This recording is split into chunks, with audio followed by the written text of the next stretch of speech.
डेंग्यूचा आजार टाळण्यासाठी यशवंत डांगे यांचा सतर्कतेचा इशारा। आयुक्त यशवंत डांगे यांची 8 आठवडे डेंग्यू विरोधी मोहीम। येत्या रविवारी 4 ऑगस्ट रोजी मोहिमेचा तिसरा दिवस। नगर तालुक्यात डेंग्यूचे वाढते रुग्ण पाहता आरोग्य यंत्रणा अलर्ट झाली असून आशा सेविका आणि आरोग्य यंत्रणेच्या माध्यमातून यशवंत डांगे यांनी तालुक्यात आणि गावोगावी सर्वेक्षण सुरू करण्याचा निर्णय घेतला आहे। हा आजार टाळण्यासाठी आयुक्त यशवंत डांगे यांनी 8 आठवड्यांची डेंग्यू विरोधी मोहीम आखली आहे। येत्या रविवारी म्हणजे 4 ऑगस्ट रोजी या मोहिमेचा तिसरा दिवस असून या दिवशी सर्व नागरिकांनी आपल्या घरातील पाण्याच्या टाक्या, कुंड्या किंवा कूलरमध्ये साठलेलं पाणी काढून टाकावं। तसंच इतरही वस्तूंमध्ये पाणी फार दिवस साठणार नाही याची काळजी घेण्याचं आवाहन केलेलं आहे। कारण या पाण्यात डेंग्यू डासांची मादी अंडी घालते, पुढे यातून अळ्या बाहेर पडतात आणि या अळ्यांचे डासात रूपांतर होतं। त्यामुळे अशा डासांना पोषक वातावरण निर्माण न होऊ देण्यासाठी आपल्या घरात आणि आसपासच्या परिसरात पाणी साठणार नाही याची काळजी घेण्याचं आवाहन आयुक्त यशवंत डांगे यांनी केलेलं आहे।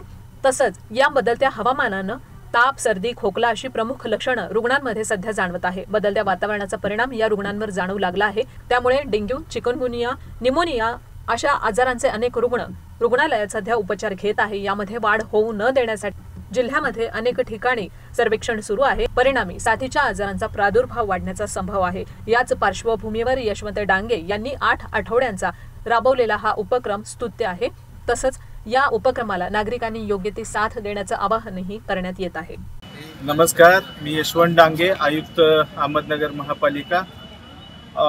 आपण जे डेंग्यू मुक्त अहमदनगर अभियान जे चालू केलेलं आहे त्याला दुसऱ्या रविवारी आपण चांगला प्रतिसाद दिला। आपल्या सर्वांचे आभार आणि असंच इथून पुढे आपल्याला काम चालू ठेवायचं आहे। नुकताच 4 ऑगस्टला पुढचा रविवार म्हणजे तिसरा रविवारी येतोय आणि या रविवारी देखील आपण आपल्या घराची तपासणी सकाळी 9 ते 10 या वेळेत करायची आहे।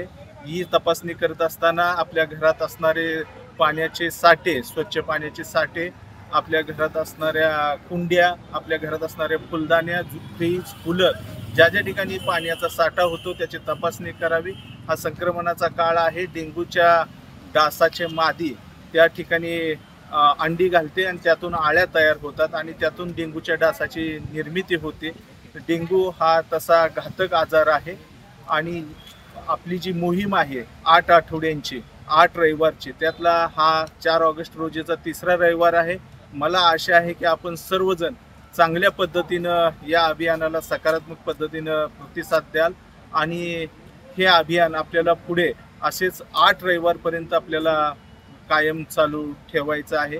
महापालिकेमार्फत शहरामध्ये आपण धुरीकरण करतोय, आपण कीटकनाशकाची फवारणी करतोय, त्याचबरोबर आपण कंटेनर सर्वे देखील करतोय। आशा वर्करच्या माध्यमातून आपण घरोघरी भेटी देतोय, घरातल्या पाण्याचे साठे आपण चेक करतोय।